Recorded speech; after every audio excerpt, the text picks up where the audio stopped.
Welcome to the Coaching Family Soccer Coaching Podcast, a podcast for soccer coaches from grassroots to the pro game. Soccer coaches who love the game, love coaching, and want to get better. Join our community on Twitter at Coaching Family. So welcome back to another Coaching Family Soccer Coaches podcast, joined as ever by my good friend and colleague, Glen Hicks. Glen, how you doing? Very well, thanks, mate. Just dealing with the up and down weather here in the UK. Exactly. I'm just dealing with the up weather here in Thailand, which is just 35 or upwards from that every day. So, beautiful. So obviously, smallest violin in the world coming there. Got blown away in a hailstorm yesterday, mate. To pick my daughter up from school. The minute we walked out of the car, thunder, lightning, hailstones. So yeah, it was good fun though. There you go. Keeps you on your toes. Anyway, so let's. Today's topic is creativity. Good idea coming from you, Glenn. Obviously talking about creativity in coaching and football, how we deliver to try and encourage that. What's your thoughts on that? Just a bit more of a global picture. My first initial thoughts on it is, I think it's the highest form of intelligence. That would be my starting point. I really do. I think whether you're Elon Musk creating world and life-changing things, or Albert Einstein, or Wayne Rooney, Lionel Messi, or whatever other footballers got the highest form of football intelligence, I really do believe it's right up there as the highest form of intelligence. And I don't like to quote too many people, but Albert Einstein says creativity is just intelligence having fun. And when I think of creativity, so I think of fun and play, and I think it's got to be, with that in mind, if I'm ever trying to get creativity into a session or develop the intelligence of the players, I have fun and playfulness in mind. So that would be my first thoughts, mate. And I try and then work from that and get it into me coaching somehow. Yeah, interesting. So I was thinking about this earlier, the last couple of days. I think really, especially when you work with younger players, I mean, for me, every session is about creativity, unless you're working on defending, and then it's about spoiling creativity almost. But I mean, if I think about my way I work, my philosophy, and obviously built around the 1v1 and being master of the ball and being creative and masterful with the ball and be able to dominate and be creative in those 1v1 situations. I think everything for me is built around that.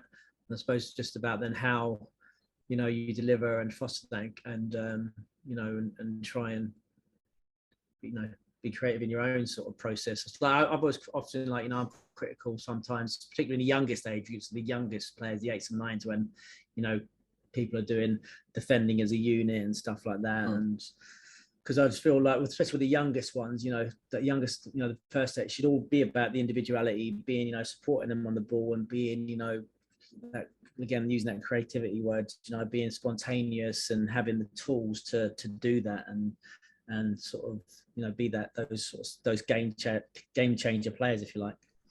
Yeah, definitely. But I do think though.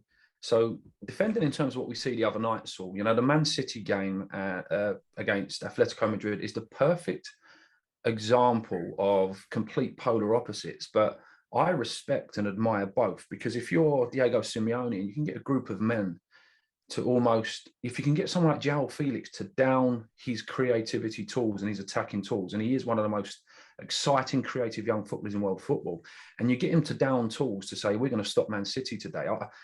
There's a lot of value in that, and there's a lot of things in Atletico's game that are also not getting coaching kids. But in terms of defending, yes, of course, it's about spoiling it and getting the ball back and stopping them playing. But I think the game was always going to be settled the other night, Saul, by a Jack Grealish or a Phil Foden.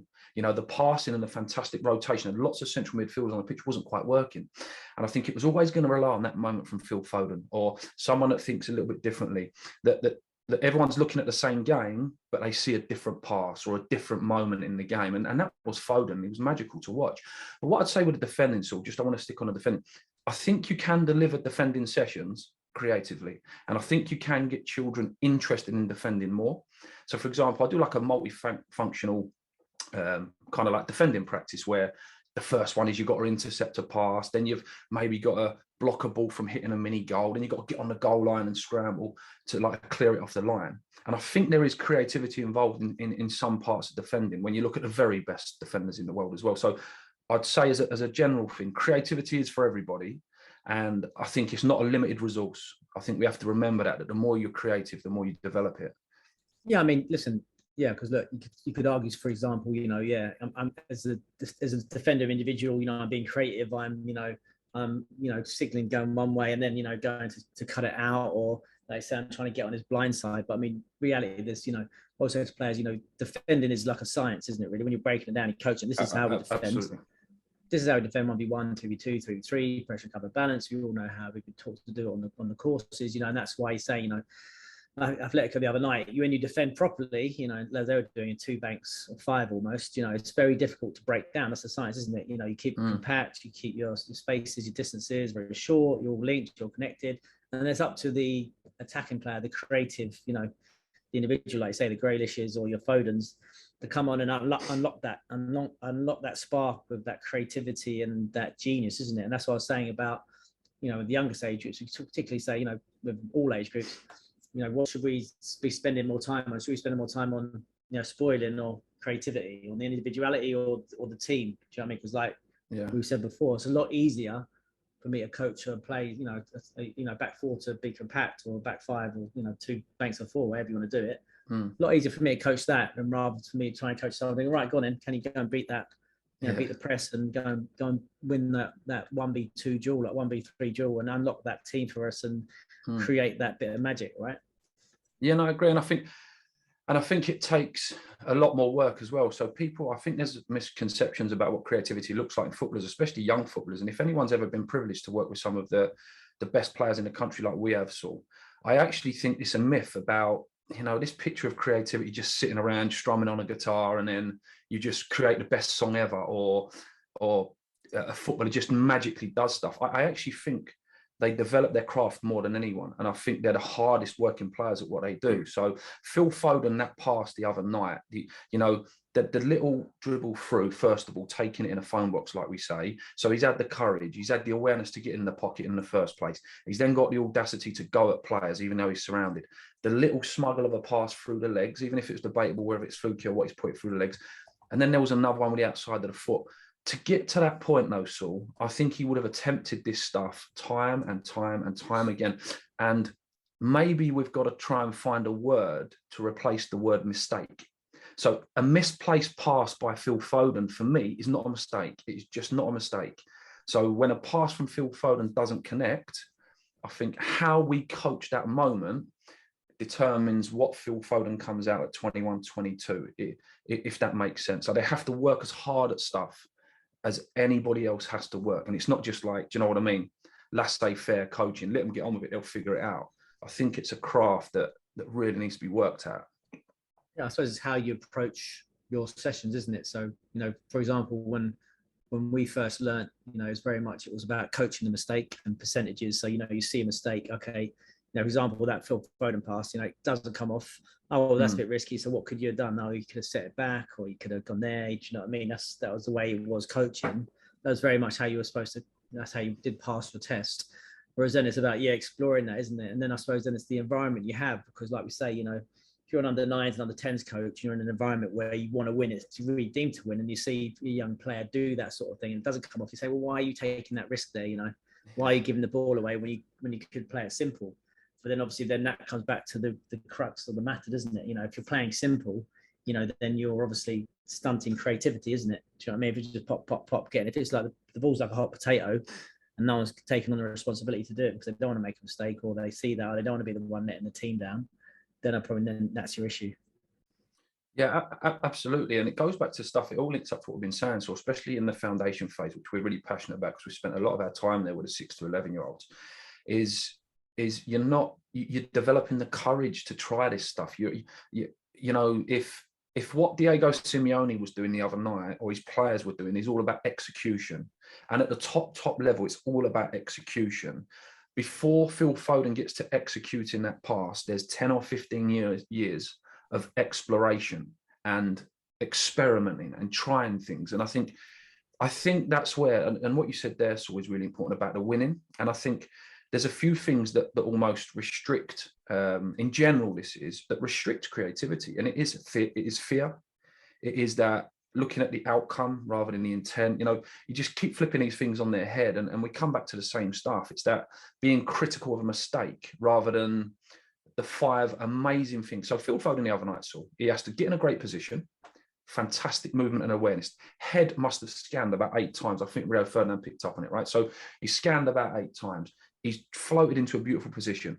The receiving was exceptional to take it forward how he did. The dribbling was outstanding. The timing of the pass.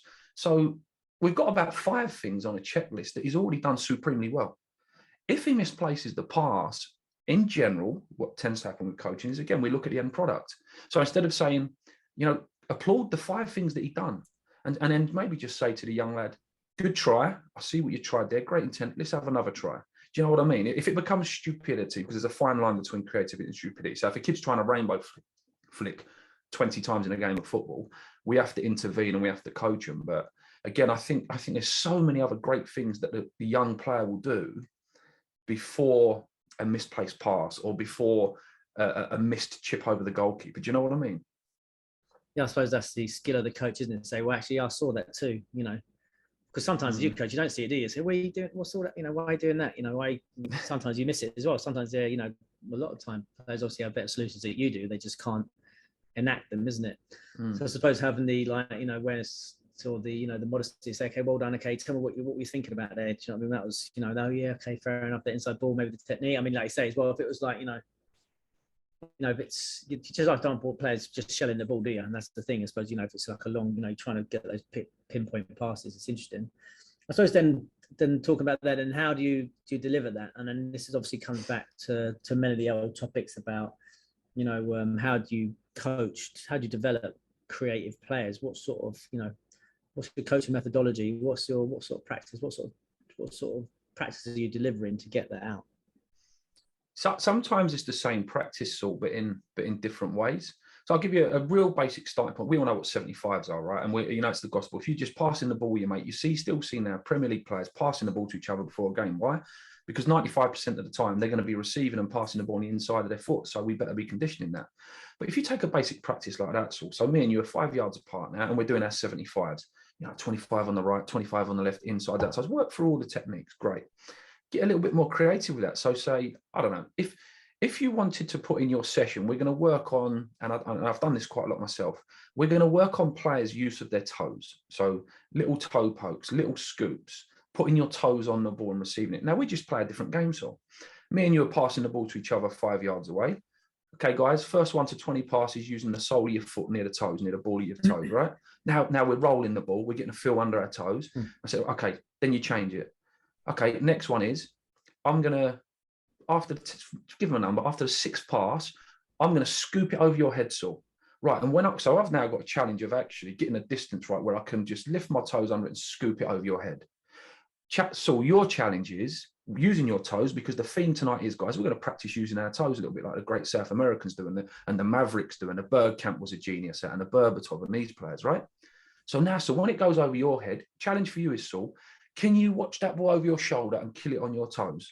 And let them just play. Let them just do that, and you'll see they start jumping in the air like an Omri or a Lewandowski. You know that one you can picture it coming over your shoulder. They're jumping in the air off their toes. They're killing it off their toes like Ronaldinho.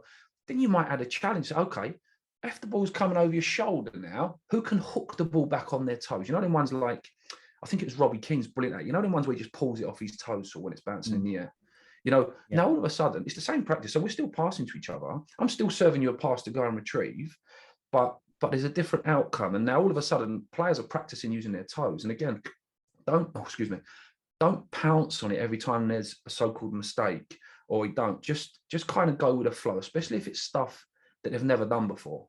They've never tried to hook it back over their head or through their legs and stuff. Do you know what I mean? So that's just a basic practice there, where if you just do it in a different way, you get some really creative outcomes. And if you get players starting to use their toes, we might get top end players. Yeah, I mean, that's the interesting point is if you talk about, you know, supporting players into building the mechanics to be able to do that as well. Because often people say, oh yeah, you can't coach that, can you? Or what a goal, you can't coach. Well, you can coach that. Anything in the game you can coach. You break it down and say, well, what's he done there? You do that. Anything in the game you can coach. Obviously, maybe it's unorthodox, but you can coach. I'm a big fan of like the Iniesta pass or the Barcelona pass, I call it, the outside of your foot pass. So that one that breaks one or two lines, you punch it. Very difficult for defenders to read, very creative because of that way. It's loads of disguise on it. And I remember I used to do one. I remember when I was even like my last Chelsea working that, so got to time that. So 3-zone game, big middle zone, shooting zone, and you got to outside the foot. If you got 2 mini goals facing the wrong way, rather in each zone. To get the post, you've got to try and split. You want to split the mini goal with the pass and the run. So you've got to offside and you've got to run and anyways zip it there, bang bang. Right. So, but loads of passes. But I always start the session with like you say, like in 2s or 3s, roll, punch, receive, like practicing mechanics of punching the ball with the outside of your foot. It's not easy, if you haven't got that, especially on the weak side. You've got to do that. And I remember I posted that on Twitter and I thought, what is this? Isolated work, rubbish. This is so boring, monotonous, blah, blah, blah. But people don't see the bigger picture in it. They assume kids, you say, well, I hope we're doing this is trying to open up. Some players have that in locker. Most players don't have that in locker. Most players can't use the outside, but they've done it before. So you also encourage it, and it takes, something to revisit, obviously, to try and develop that need. And that's the whole point, Chris always talks about, Vygotsky and his zone of proximal development, so the educational, framework theory where, as a coach, when to go in, you scaffold learning. Some players will have that, some players don't. If not, right, let's try and support them into being more creative and more inventive and say, right, well, there's a challenge. Can you do that pass? We just have, extra points if you can do it with the outside of your foot. There you go. Do it 20-yard points. So you're almost encouraging the outcome. So if they don't try it, then fine. But if one lad is trying it, then obviously if he's trying it every time, but then this goes back to what we said the other week about the concept and the context. Then just help him with the context. So I really love that pass, but have a little look there. You've tried to play it over him when look, there's a lovely little pass on the floor there through the gap. So then you get a concept in their head of when do we play over things? Well, we actually go over things when we can't go round or through it. So now if they've got a concept in their head, the keeper stands up or the keeper falls down, dinks it over him over his trailing leg or something. Yeah, great finish. Look, it was a great time to go over him because he's gone down. If you give you a bit of space and you can clip it over him, he couldn't quite go through his legs. Or, I don't know, them, like the Bergkamp pass we said the other week, so that one where he just lifts it over. I think there's lots of things that happen like that in a game on a Sunday that don't get recognised as well. And I think it goes back to, we have to develop our minds and what we're watching and seeing as coaches, and we've got to be just as brave. So, because you said something a minute ago about it doesn't work, and if we're encouraging that attitude, I've done sessions before now like that with a toe saw, and I openly, it's like a disclaimer before the start of the session, right? I say to the players, guys, we're going to try something tonight. I'm doing a new session. I've never done it before. It could be absolute chaos because that's what creativity looks like sometimes, or it could be unbelievable. And sometimes it's one or the other, and sometimes it's somewhere in the middle. But I think if the players get the feel of that kind of acceptance from the coach that I'm here to make mistakes as well, I'm here to explore my abilities, I think that rubs off on the players as well. So I think it's a really, really key thing in terms of when we are designing our sessions, we've got to be brave and creative enough to come away from the norm sometime as well. And also, you made a great point earlier. We talked about being fun and lots of play, and obviously that's that's the balance, isn't it? It's sort of like saying, all right, you don't, like you said, the laissez-faire, go back and just throw the ball in, let them get on with it. The game teacher sort of thing, or whether designing sessions where there's enough freedom to express yourself and play, and it's not too rigid. You're not saying you have to do this, you have to do that. You're developing constraints if you like to do that. But I mean, for example, I always finish my sessions with a big proportion of just free play a game. Where it's just free play, you know what I mean? I'm not stepping in too much. I'm trying to literally just let them play.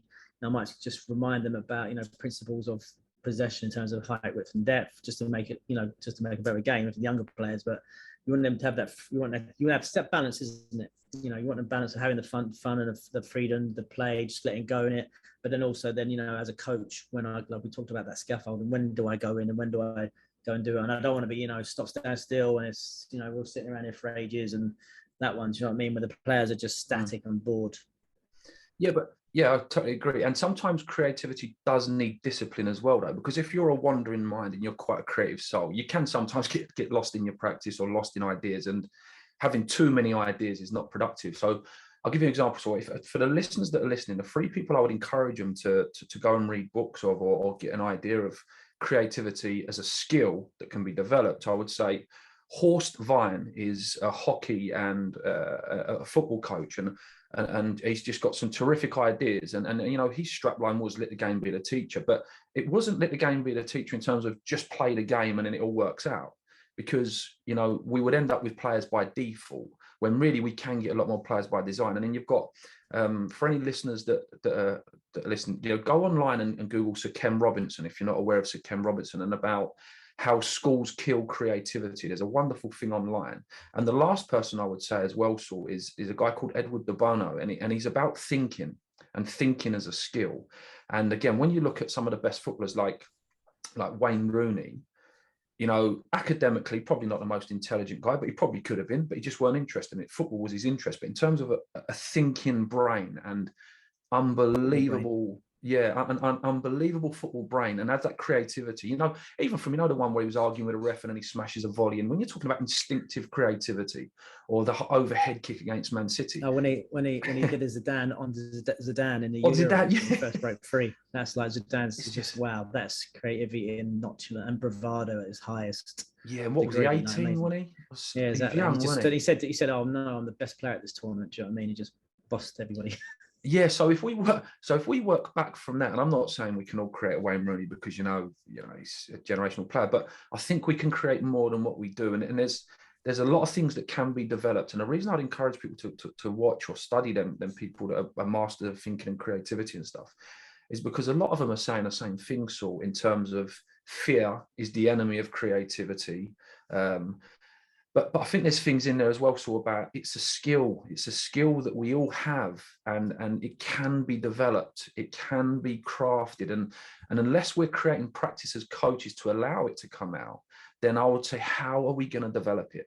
So with a finishing session, so mix up your finishing session, just go completely, you know, whatever 2 or 3 best finishes you've seen, a little dink at the weekend over a goalie, or like a little clever back heel finish. Go and do a scruffy finishing session where you throw random balls at the kids and just tell them, throw some heels at it. Just create that environment in there, or lay some mannequins down in front of the goal, roll the ball forward and say, right, you've got to chase the ball and you've got 1 touch to lift it over the mannequins. That's enough, Saul. That is a very simple practice, but the technical demands or the skill demands are very challenging for a kid to get his toes under a ball. Do you know what I mean? Yeah. But also had that horse, Wayne. I mean, he's known for his everything in a game, right? Everything's got to be game related. Yeah, and he talks a lot about creativity. So again, whether you want to go that way, I think there's different ways to do it. So I think this goes back to the argument about the practices, and I think you can get creativity into a technical practice, like you said. If you just do passing around the mannequins, you're working on 2-touch, open up, back foot, the usual stuff. If you do passing around the mannequins now, but change the pass, like you said, I'm going to receive it on the inside. So instead of going around the square, if the listeners can pitch it, now instead of opening up, the defender's ready for that. So just shift it inside the mannequin, pop it with the outside of your foot. And then on the next mannequin, you might say, right, instead of playing first time there, you got to flip an outside of the foot pass round the mannequin, like round the corner to the next one. So it's the same basic functional technical practice in terms of passing around the square, but you're dropping in there a different level of technique, a different level of difficulty. And then you can let them explore, find out different ways. They might pop it one way around the mannequin like a bird camp and spin the other way. But again, I don't think it's about just let the games be the teacher, just technical drills. I think you can do it in all of your practices. And I think if you've got your own concepts and your own beliefs and values, I think just go with them strong.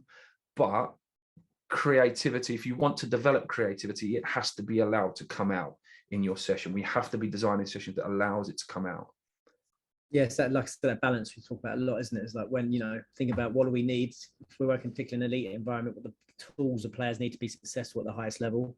So your ball striking, so I like to, if I'm doing ball striking, I like to do it, might be in the 3s or even a 4, might be working around mannequins, but that short, sharp quality movements. We'll always talk about passing movement and rotation. For me, that's a big one, that rotational movement, and then having that freedom within that to, okay, maybe I'll say, right, here's a little pain mark, you go there, and then they, right, you go where you want to go, you go wherever you like. We must have balance within your 3 or 4. Maybe you've got height, width, and depth, different lines, those sorts of things. So you create that creativity through that, and then you say, you can pop it here, you can put outside for whatever pass you like, but you can go there as long as it gets there. Do you know what I mean? I remember a lot of people say, someone on Social said, oh yeah, but what about this what the constraints coaches always throw you. They say, oh yeah, but you think there's like an ideal technique. I said, no, not ideal technique, just effective technique. Do you know what I mean? So you can do whatever you like, but if you can't cross the ball in a box and you're a wide player, you've got no hope, son. Do you know what I mean? So if you can't, so it's got to be effective. So that's when, okay, now I've got to jump in. I've got to coach a little bit more technique there, because then maybe they can't whip it in with some pace. Or I'm really pleased you said that, because I get the same. And like I say, on my level 2, I must have, in year 2000, I must have done a little session of passing and receiving saw, and I said to the players, put your foot on the ball. And I even got told at the time by the educator saying, oh, that's a bit risky, isn't it? I said, yeah, it's risky, but it's a great touch. Like, we've just done the basics on the inside and outside. And even from back then, it made me think from very, very early, like, no, Glenn, don't come away from that. Keep doing it. It's possible. And then when you see your player do it in a game, like a David Villa against Manchester United, he's put his studs on the ball, he's rolled it out of his feet, then rep one in the top corner from in front. It's like, well, no, we're definitely going to keep doing that, because that is the game changer with the players. The thing you said there, Saul, about ideal, I've got a thing with that as well. The ideal player, has 2 good feet inside of the foot, and you can have an incredible career. Like we said about Harry Kane, he doesn't chuck a step over in there. If you wanted a perfect technical player in terms of side foot, driven, so he's got a basic side foot, he can wrap it, whip it, he can drive it, fantastic first touch. He's got all the fundamental essential tools. I would say there's players that are ideal, but then there's players that say, I deal with everything else. And what I mean with I can deal with it, right? It's got to be a mentality, I can deal with it. You throw a ball now at Zinedine Zidane, absolutely anywhere. Just throw it at him. He's going to put it on the floor. And if you throw it over his head, he'll put it where you want it. You throw it to his left, he'll put it where you throw it around his throat. There's videos online, isn't there, sort of him running, twisting his body, jumping, and then he's dealt with it. Like, they can deal with more. So we've got to get away from this ideal and efficiency and all of them words, Saul, that lead to being a perfect robotic footballer. That's great. We can produce that. There's loads of them, 99% of that. But the one Phil Foden that come on the other day and he was the game changer, there's something different. And I'm not saying Van Dijk is going to be Phil Foden, but I've seen Van Dijk do some creative defending. He started doing these new little blocks, like a K block, and he done one where his body was twisted up and then he's controlled it off his back. Now, Saul, is that going to be all the time? No. But is he going to be in a situation where he has to say, can I deal with it? Yes. And they come up with it and say, here you go, I dealt with it. But the players that have just got the ideal and the basics and the essentials, they can't cope with as much, if that makes sense. Yeah, of course. I mean, and that's that's been a problem for a long time, isn't it? There's too many steady eddies. When I'm working with players, I say to players, what's going to make you stand out? What's going to get you the contract or get you first team, or you're going to get you get you in the academy, whatever is that, what's going to make you stand out? And it's often in those 1v1 moments, whether you're defending or attacking, being able to break lines with the ball at your feet, or, with the distribution or running off the ball, and obviously the end product, isn't it? Those sorts of things. That's what we talked about before, there's a lot of players going through who can get it and move it and shift it and that sort of thing. But how are we creating environments where we're challenging players, say, right, can you take the risk? You want risk takers, right? That's what we got. I want to come back quickly just to we meant earlier about Mavericks, and I was thinking this about Lottery. Every time I see Michael Elise for Palace, what a phenomenal player he is. I remember him at Chelsea. He was like, real Maverick, very difficult to manage. I hold my hands up, couldn't manage him. You didn't know whether you put your arm around him or you try and get into him a bit, just pie you right off, like completely kill your session. And that's actually one of the reasons actually you ended up leaving Chelsea. And then you look back and you sort of learn about that, and how, and that's with so many of these creative players, these Mavericks, they're very difficult to deal with. They don't conform. Do you know what I mean? They're rebellious a bit, aren't they, mate? Maybe they do ruin your sessions. I mean, and so how do you deal with those big personalities when you see the ones actually they're the ones, your Cantonars, your Gazzers, all those big personalities who, Maradonas, these creative geniuses, almost misunderstood, almost very difficult to pack them in and conform into like you say, an ideal player. But if you're in a coaching environment, you got that one, but goodness me, doesn't have, or she doesn't have killed my session. But when it comes to Saturday or Sunday, they're ones unlocking the defense. How do you deal with those sorts of players? It's interesting. I don't have the answer, Saul, to be honest, but I do keep trying, because like you said they're the ones that you have your biggest regrets about, where you think, because for me, the reason, and just in my opinion, my humble opinion, the reason Lionel Messi was so incredible at Barcelona, I think it was a lot to do with Pep Guardiola and being the igniter or the allower, like literally, okay, Leo, wherever you're, this whole rotation thing, wherever you're going to go, everybody else just get out of his way and balance off for him. Let's just get the ball to Leo. And he was the igniter for that player. And I'll give you another one. The biggest legacy at Arsenal for me is for Arsene Wenger, in my personal opinion, was Bergkamp, Dennis Bergkamp. So he was at Inter Milan, and the whole Bergkamp and Henry thing is fascinating. And Wenger was the catalyst for that. And even if he might not have coached them so much, because Bergkamp speaks so highly of that period of time at Arsenal, the coach being the catalyst, he allowed Bergkamp to be the best form of Dennis Bergkamp. And what that done is inspired a whole football club, transformed the whole football club, transformed defenders with quite a rigid way of thinking, the Keowns, the Adams. And, that moment where they scored a fourth goal against Arsenal and Martin Tyler says that sums it all up. It really did. And then the 6 years that followed that 98 season, you talk about teams and being invincible, you have to look at individuals as well and think, who has got the best out of Messi so far to date? And it was Guardiola. And maybe Messi got the best out of Guardiola and vice versa. But Wenger was the same with the legendary Bergkamp years at Arsenal. For me, one of the most enjoyable footballers to watch if you just recorded that 6 years. And we've kind of got to find a way to do it. And it does break your heart a bit, doesn't it? So when, for example, Marcus Edwards at Spurs as well. So, and for me, the most incredibly talented footballer growing up, he's still doing brilliant things. And I think he's just got to move to Lisbon or someone, isn't he? Because he was Sporting, he's a Sporting. Sporting, yeah. And we know he's a wonderful talent. And I just hope one day the rest of the world really see that, like in the Champions League stage and at the Premier League. Do you know what I mean? So, but you always ask yourself questions, don't you? So what is it we didn't quite get right there? Or was it us, or was it them? Well, it's a bit like Tarabat, isn't it? Tarabat, I remember, because obviously when I was first at Spurs, Tarabat was there. And I remember Kamoli talking to us about, hey, I signed him, I was tracking him, and apparently he watched his training at his French club. How much club he signed him from? But he said, apparently he watched his training at French club and he nutmegged some like old pro. And he's like young, guy. In the pro, when you do that again, I'm not gonna spark you, I'm gonna punch you, right? And then so 5 minutes later, he did the same thing and he bopped him, like punched him in the face. And then obviously then he got to sign him. But Terry was like another sort of misunderstood, one of the most skillful technical footballers you ever seen. Yeah. And so he's obviously now.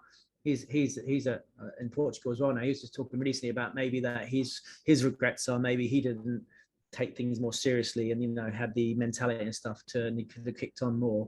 But it's just having that understanding those playmakers. So you look at someone like Neymar, for example, at PSG. He's like such a technical, talented footballer, but maybe doesn't do the work off the ball that's required at the highest level. You could say maybe Messi's not doing that anymore. Maybe he's a bit older, but. And then, so how do you want that spark, but then you're not getting the off the ball stuff. I suppose that's the same what they're saying about Ronaldo at Man United now, right? Maybe because he scores goals, but maybe doesn't give you that other thing. How do you deal with it? How important is having everything? And is that, do you say, well, I'll take that from not having that? And is that at the highest level, is that still possible to do that? I know what you mean. A bit like Messi was managed at Barcelona. Again, I would say one thing they all do need to sort, and Alex Ferguson in his book says this as well. And I don't know if Wayne Rooney's come out and said it, but for me, I think in general in England, I don't think we've handled talent well enough. It does take talent to develop talent, and like Guardiola is so-called the best, or people perceive him as, and Messi the best. It takes the best and most talented and creative to get the best out of the most talented and creative, or at least be able to see it, at least be able to understand what motivates them. Because Ferguson's got a quote of saying, if you don't understand people, how can you motivate them? And there's that great thing about Cantona, isn't there, the way he managed him, when he turns up at the Christmas party and he's in a leather jacket and Steve Bruce goes over to him and he goes, hey, Gaffer, you seen how Eric's turned up? You said we've got to wear a three-piece suit. And he said, well, listen, Brucey, if you could play like Eric, I'd let you come dressed like that.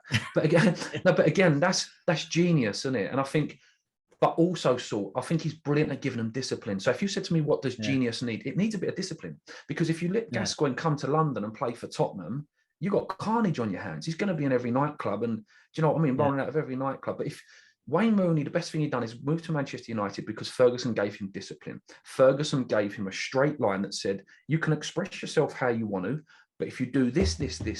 So I would say discipline's right up there. You've got to, not a discipline to the point where you're coaching their talent out of them, but in terms of their behavior, in terms of towing the line, in terms of this is the way we all work. These are the non-negotiables. These are the black and whites. We're all going to try and get here on time. You can't just rock up 30 minutes late stinking of booze because you was in the pub all last night. Probably sounds like Gaza a few times at training. I don't know because I've never, but do you know what I mean? you know, instilling that discipline. Even Ronaldo, I think Carlos Queiroz, and that time he had at Manchester United, I think, yes, he's still expressive and creative, but he instilled a level of discipline with the way he practiced. Maybe practice a bit more on your left foot, maybe not 5-step overs. Let's realise that actually, Ronaldo, Ronnie, you're so quick, you just drop your shoulder and go, or 1 step over and go. Do you know what I mean? And so that's again about not letting them just be expressive to the point of self-destruction. And it's a really difficult one, Saul. And bring it back in more into like the development phase. So again, I talk about Michael Olise, because I remember him, you know, vividly at Chelsea, and that big personality, and no one seemed to be able to, I don't say tame it. Maybe that's a problem. You don't want to tame it, but it's, you know, then how do you, you know, in terms of when does it become, you know, when they're affecting the group, or how do you support players? It's like it's a very tricky situation, because I remember loads of players in academy football, you know, all the clubs I've worked at, and they're like, wow, he's a top talent, and then the clubs at some points have just gone, actually no, you know, you push the boundaries too much, we're just not accepting it anymore, you know. And you've got, I suppose that's when you've got to say, you know, no player's bigger than the club, or no player's worth, you know, compromising the morals of the club. I'm not talking about any player in particular, but I remember like several players who, you know, I remember one player, you know, I brought into a club and was all set for a scholarship at Tottenham, and, you know, and then broke his curfew twice. And I talk about him being like new, like Vieira, and it's like, goodness me, how many more chances do you want? Like, but like, you know, it's it's just difficult, isn't it? Because like you say, you want that creativity, but those, you know, so often those, you know, those geniuses are very difficult to. That's where you say control. That's where I say control. Why do you want to control someone? But I know what you mean, but that's our instinct, human nature. That's your instinct, isn't it? I want, you know, I'm coaching a team here. I want you playing a 10-man, you know, or, you know, you want to be, I suppose then, you know, give someone the free role or something like that. But again, maybe it is the way we deliver that discipline, in terms of, because if we know they've got a nature to rebel, in terms of like, we're talking like the most extreme level of creativity, the number 10s and that. And I know we can all develop creativity, but if you're talking about that big personality, that one that no matter how much you coach the other players, they're never going to have what that maverick's got. And that's why, you know, especially when you've worked at you know, elite end clubs and stuff like we have, they're the gold medal ones. They're the ones that, can you create Lionel Messi? Can we create the next Diego Maradona or the Bergkamp or whatever? What are we doing to help them flourish? Because we're not really creating, but it's about flourishing, and it creating the right environment where they don't go off the rails, but they don't rebel because we've gone proper boring and work like soldiers, but get the best from it. And I think it's such a conundrum I think everyone would be sitting here, Saul, right now, that's worked in youth development a long time, to say, how do you get the best from the very, very best? And it's such a difficult one. I'm still exploring it, even with the likes of Ronnie O'Sullivan, for example. So I find him fascinating as a sports person. 1 minute he's highly motivated, getting 147s with both hands, winning everything. And then he puts down his cue saying, he's probably retired about 7 times, hasn't he? Made the retirement, come back. Do you know what I mean? And I think every level of sportsman like that genius level is... No, he's like that. He's epitomizes that outlier, doesn't he? That Maradona, that Gaza, that super, you know, that on a different plane to everybody, any mere mortal, isn't he? Because he's so good. He has that, seems to have that more of a natural ability than anybody else has. Do you know what I mean?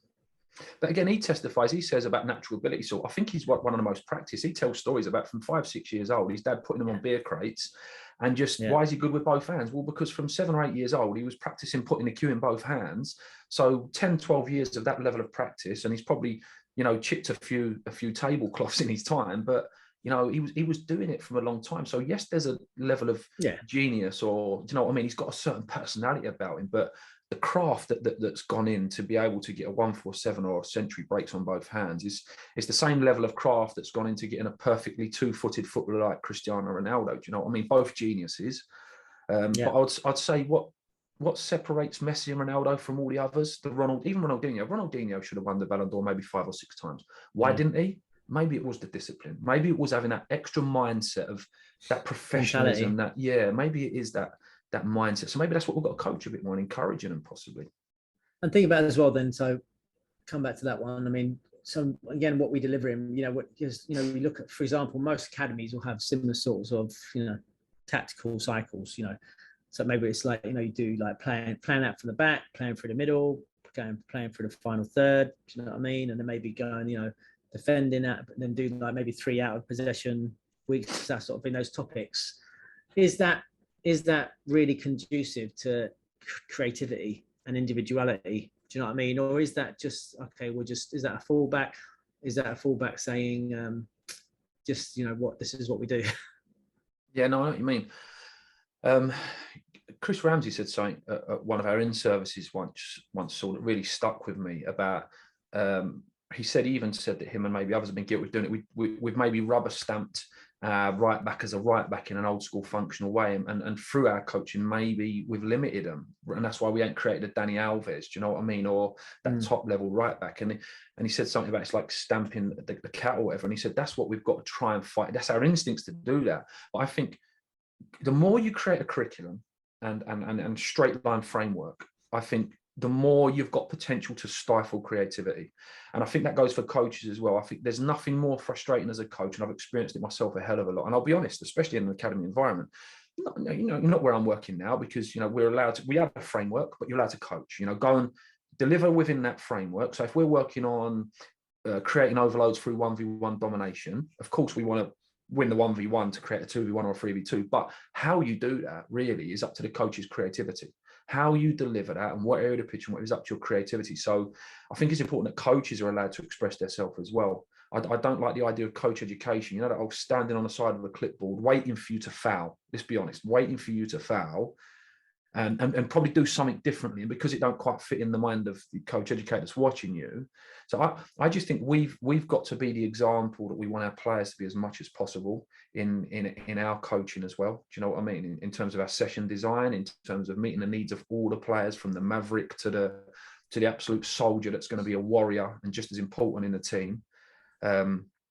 So yeah, I think there's a lot of thought that goes into it, Saul, when it comes to trying to get creativity into your sessions.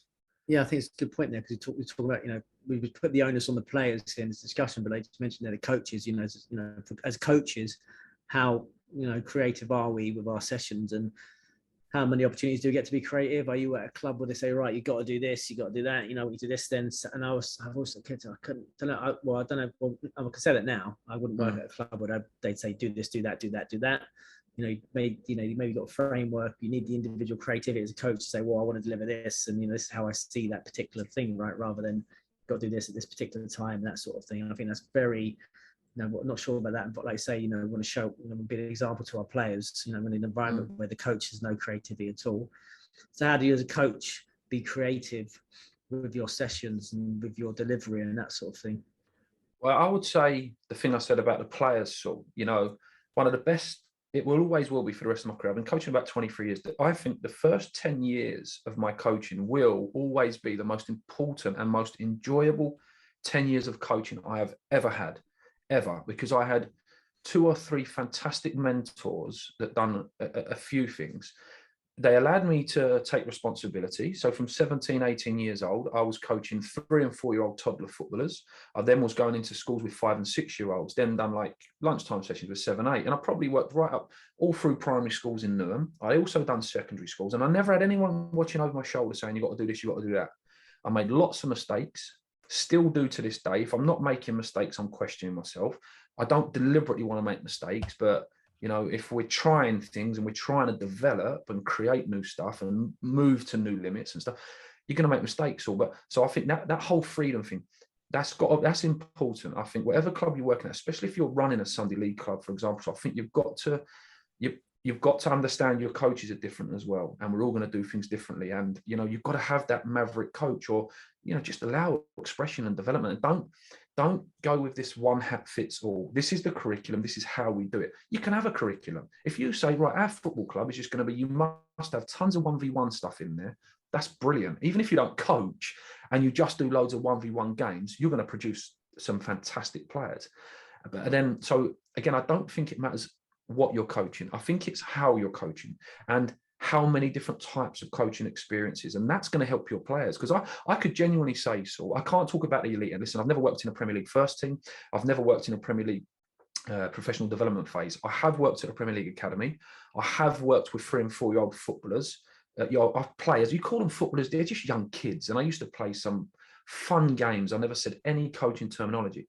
But what I can say about myself as a coach personally, Saul, as a competent player would, is that whole ideal. I'm not the ideal coach, but I can deal with almost any session. If you chuck me 3 and 4 year old girls, boys, you know, I've worked at Mill Lionesses for years with the ladies.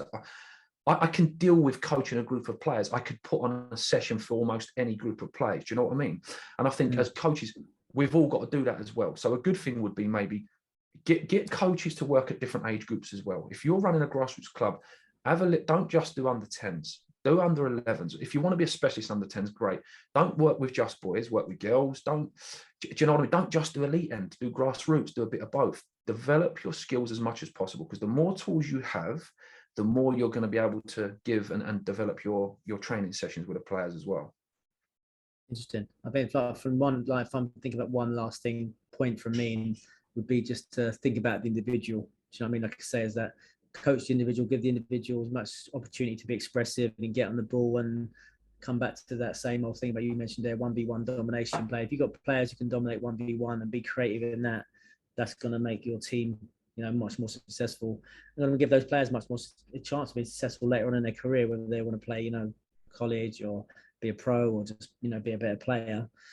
So I suppose just understanding when and what to work on, and, you know, like I say, giving those individuals the time on the ball they need to do it. I always come back to that Doug Lamoff, who's obviously one of the best, you know, educators of educators in the world. You know, check him out on Twitter, and there's many books on coaching and teaching, and he talked about, you know, the need, the need for working away from the game, the need for working individually with the ball and doing our drills, if you like, because when you build that technique, it then it gives players the ability to play with their head up, to look, to be aware, and to make those higher level decisions, because they can play with their head up because they have such control of the ball. So like we said, you know, now I can know how to, you know, scoop it over to my toe, or play it with the outside of my foot around the corner, that Iniesta pass. That opens up a whole new library of, you know, weaponry for me to go and choose a whole new library of different passes, of different forward line breaking passes, because now I have those new techniques. So, you know, don't be afraid to let players work away from the game on the ball, because that's going to make them more creative. In my opinion, it's just obviously about having balance. It's a great point, mate. And like you said a few podcasts ago as well, so it's a really key point as well, is don't try and get everything out in one session. Like if you are nothing other than an igniter of young people, like Wenger was for Bergkamp, or Pep was for Messi, if you just ignite practice in a different way. So there's a great video of Berbatov practicing with the ball against the wall, and it's the most basic practice you can ever do, the ball on the wall. Everyone knows about ball on the wall training. And again, it's not about what you're doing, it's about how you're doing it. You could watch Dennis Bergkamp kick a ball against the wall in Amsterdam, in that little bit of wall where he said he wore the wall away. You could probably film that for an hour and create a DVD on it, because there would be so much exploration. Do you know what I mean? He'd be whacking it, chipping it, spinning it, standing close to the wall, making it come over his head. So a fundamental thing is, I would say for all coaches as a message, it's not always about what you're doing. It's how you're doing it, and what are you trying to get out of the session. Like you said, is it an outside of the foot pass? All right, well then let's design a session that provokes that and promotes that. Is it working off your toes, working on scoops, dinks, lifting the ball, controlling out the air off your toes? Well, okay, well let's put stuff into our basic session where we're using our toes tonight, and you know, tell the boys that this is the focus. You know, whatever it is, just make sure it always comes back to the purpose. What is your objective? If you don't want creativity, then, you know, don't explore your session. If you just want the fundamental basics, just keep doing that. And I think it always comes back to reflection, Saul, doesn't it, as well? And then at the end, don't be afraid to say it went wrong. Like, it goes wrong, especially when we're being brave as coaches to come out of our comfort zone and try new sessions with a different flavour on it, or see something on the internet. Don't just copy and paste. What can you add to that session? How can you tweak it? How can you change it and benefit your group, because you know your players best, kind of thing. So on that note, Glenn, thanks very much, mate. It's been top. Appreciate it. Brilliant, mate. Cheers, Saul. Thanks, take care. And remember, guys, if you've got any questions, don't forget to email me, saul@mypersonalfootballcoach.com. We can DM me on Twitter. Remember, @coachingfamily on Twitter as well. You can have questions or any ideas about topics or guests for the show. Don't be shy. We'd like to hear any feedback as well. And if you're enjoying the show, please do leave a review, please. It really does mean loads. But hopefully we'll see you again next week, and thanks very much.